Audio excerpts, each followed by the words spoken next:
All right, let's go now to Kyle Goon. Hey, Dennis. Before the season, you talked about how you were looking forward to trying to get a starting role in this team.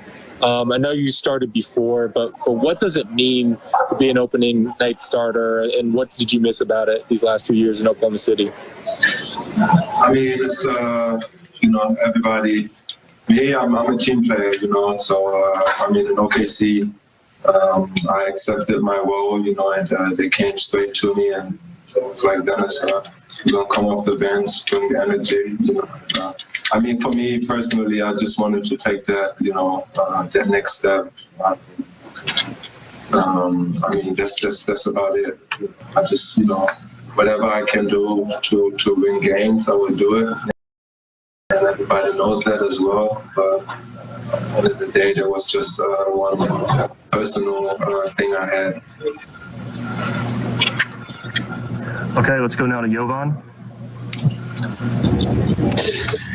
Hey, Dennis. We saw it a bit in the preseason, you and Mark with the two-man game, and then tonight you and Mark again, and you and Trez. Where would you assess your on-court chemistry with those two and kind of developing that two-man game? Like I said, I think it's a dangerous combination. But at the end of the day, we've been together for 9 or 10 days, and I have 5 practices. I think we got to feel each other out and see what everybody likes, and then we go from there, and try to build up and try to get better. It's a mismatch problem because if you put a smaller guard on him, he knows he can shoot over them, and then anybody that's his size or bigger, he can put it on the floor and get around you. So the support players for the Clippers, I think, is going to be a key. I like what Zubac is doing for them. They're doing a pretty good job. Yeah, Paul George ends up with 33 on 13 of 18. Kawhi 26. LeBron goes for 22, AD 18, and Montrezl Harrell in his debut for the Lakers with 17. Let's head back to Staples Center. Lakers head coach Frank Vogel speaking with Mike Trudell and the media via Zoom. Hey, Frank, what did you see as the biggest difference in that first quarter when the Clippers jumped out to that 22-point lead? Yeah, I mean, they came out really hot. We had some good looks. We weren't going down. I think we turned the ball over a few times during that stretch, but obviously, they just jumped on us early, and we'll have to go back to the tape and see exactly what happened. You mentioned all preseason you were going to play the extended rotation and keep some guys' minutes down. I think it was 11 tonight. LeBron and AD played limited. How does that impact what you're trying to get to on the floor with rotations, and how is that going to play out for the next couple of weeks? Yeah, well, we'll see. We'll continue to evaluate game to game. It's not ideal, but I do feel it's necessary. Both to manage guys' minutes the right way and lengthen their rotations throughout the game. Getting through this stretch healthy is a priority, and and evaluating how our new guys fit is a priority. Which we have had a normal amount of time to evaluate. So we'll continue to look at that, and I'm sure we'll look at different lineups along the way. But the 5 guys on the floor got to be better than we were tonight.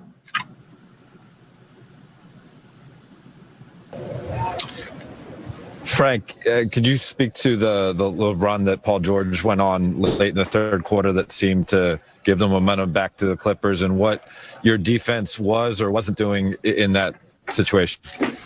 Yeah, a lot of it was on one-on-one coverage or off the screen where we weren't providing enough resistance, and we tried to bring more help as he was getting hot. But by then, most of the damage had been done. But he just had a terrific night, and like I said, a lot of it was in one-on-one situations, which we gotta do a better job of pushing up on him and making sure that we're bringing appropriate help.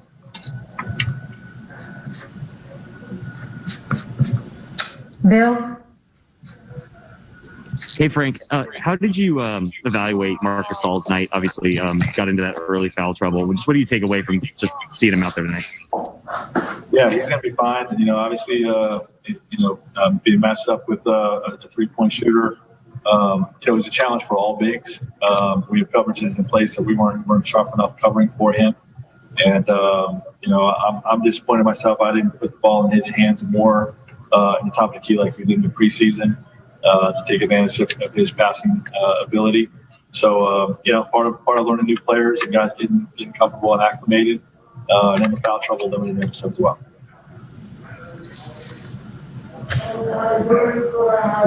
Kyle?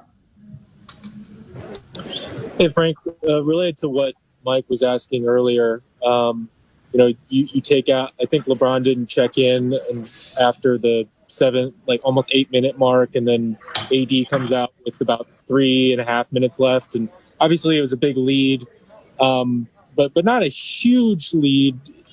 Are those decisions that you're going to be a little more conservative in making, given sort of the long-term goals and some of the early season health concerns you talked about with us, especially with those two guys? Absolutely. We're going to be conservative with their minutes early on in the season, and we have the depth to do it. We didn't play well enough to win a game tonight, but we have the depth to manage our minutes intelligently early on in the season while we're trying to get our legs under us, and we'll continue to do so. And like I said, we have the depth for guys to fill in and still play winning basketball during those stretches.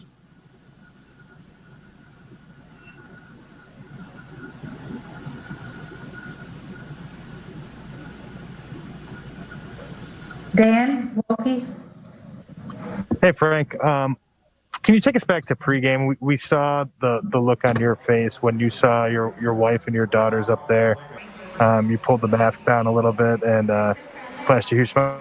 Did you know that was coming? And then I guess secondly, what was it like to have to turn all of that emotion off in 6 minutes? And how difficult was that? Yeah, I didn't know that was coming. That was something I'll never forget. It was really a great moment. I love my family, my wife, Jen, my daughters, Alexa and Ariana.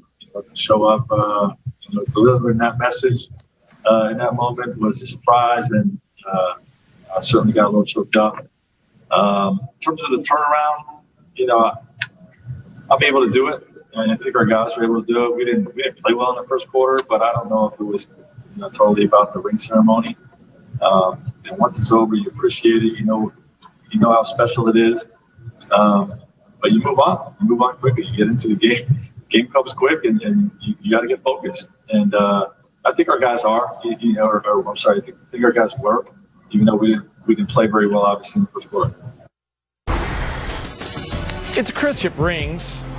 Have symbolism dripping with bling. Each ring contains 804 stones for a total of 16.45 total carats. Allie, I think that's pretty good. The most in NBA history. 17 purple amethyst stones in the L for each championship.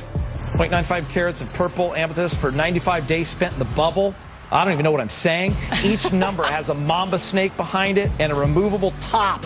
A removable top. Big Game James reveals all the retired Laker jerseys. So you're in that ring. What an honor. Special. To be in 17th, the one that ties the Celtics. There it is. Allie, want to jump in there? I just said all that, but that's a beautiful looking ring, isn't it? I just think when it comes down to it, something like that can contain that much. The way in which you can become so creative in the things that right there, these guys will have for the rest of their lives to symbolize and remind them of what it took to be rewarded with that right there. That is what it's all about. Yeah. Listen, they fell down by 22 in the first quarter because those things are heavy. Yeah. Okay. We're tired from carrying it. Took a while to get used to. No, all joking aside, those things are beautiful. And Big Game, I got to ask you, we talked a little bit about it in the pregame show about what it's like ring ceremony night. I can only imagine the memories that come back and that feeling. Phil Jackson always said huge emotional letdown as well. But when that first game ends, sitting at that locker, you look at that ring, aren't you? You are. Tonight they lost the game. I'm sure they're disappointed, things they need to work on. But riding home tonight, they'll be driving and they'll be looking at that ring, and then they'll put it in the safe and get on to business. Yeah. It's nice to enjoy it, though. It really is, Geeter. Particularly those who didn't think they were going to get one. Think about the guys who came to this team, Morris, A couple of guys came in new last year, got a ring. I want to say this.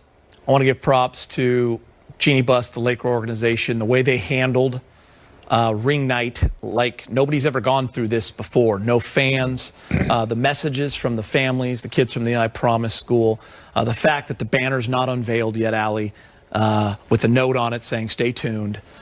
Pretty cool.